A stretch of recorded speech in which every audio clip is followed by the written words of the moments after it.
కూడా ఆరోపణలు చేశారు గతంలో. మీరు కూడా విచారణకు హాజరు అవుతారా?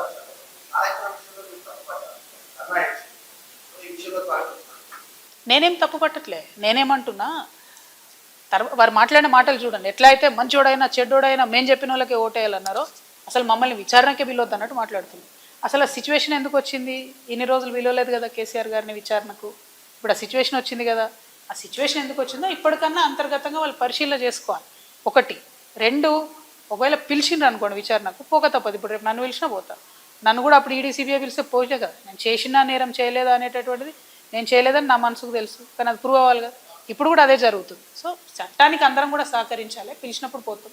కాకపోతే ఆ యొక్క ఆలోచన విధానం ఏదైతున్నదో అందులో మార్పు రానంత కాలం బీఆర్ఎస్ పార్టీని మాత్రం ఎవడు కూడా బాగు చేయలేదు.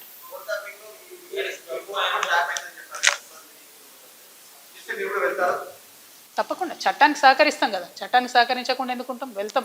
ఓన్లీ థింగ్ నేనేమంటున్నా అంటే, కాంగ్రెస్ గవర్నమెంట్ గుంటనక్కతోని కంప్లీట్గా మ్యాచ్ ఫిక్సింగ్లు ఉన్నారు కాబట్టి వాళ్ళు దీన్ని కంక్లూడ్ చేయరు. నిజమైన నేరస్తులు బయటకు వస్తారని నేను అనుకుంటలేను.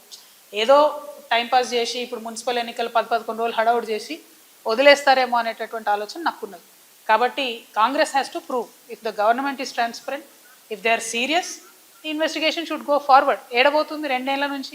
ఎక్కడ వేసిన గొంగలు అక్కడే ఉంది, తిరిగిన దగ్గరే తిరుగుతూ ఉన్నది. సో స్టాండ్ చేసి సైకిల్ దొక్కినట్టు ఉంది పరిస్థితి. అట్లా కాకుండా కంక్లూడ్ కావాలని కోరుతున్నాను నేను.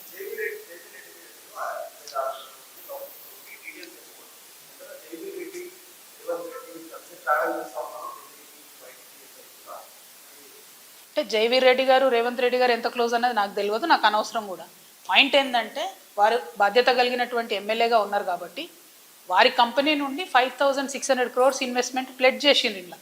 సో వేరే కంపెనీలాగా ఇది కూడా ఉట్టిగా టైంపాస్ ప్లెడ్జా, సీరియస్ ప్లెడ్జా? వారు చెప్పాలి, ప్రభుత్వం చెప్పాలని నేను అడుగుతున్నాను. మిగతా కంపెనీస్ మేము చెప్పినటువంటి ఇప్పుడు చూపించినటువంటి కొన్ని అయితే వెబ్సైట్ లేని కంపెనీలు కూడా 5,000 కోట్లని ప్లెడ్జ్ చేసారు.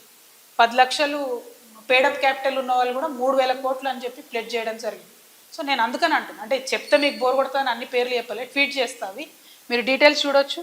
మీరు కూడా ఒక్క నిమిషం గూగుల్లో కొడితే మీకే తెలుస్తుంది ఏంది పరిస్థితి అని. Total fake, total fake. ఏదో 1-2 రియల్ కంపెనీస్ ఉన్నా కూడా అవేంది అని అంటే, అక్కడ మార్కెట్కి అసలు వీడికి ఎట్లా వస్తారు, ఆ స్ట్రీమ్లో ఇంతగానం ఎట్లా ఇన్వెస్ట్ చేస్తారంటే సమాధానం లేదు, రోడ్ మ్యాప్ లేదు. సో వీటి మీద స్పష్టత ఇవ్వాల్సిన బాధ్యత ప్రభుత్వానికి ఉన్నది. ప్రశ్నలు అడిగే బాధ్యత ప్రతిపక్షంగా మాకున్నది కాబట్టి మేము అడుగుతాం. Thank you. జై తెలంగాణ.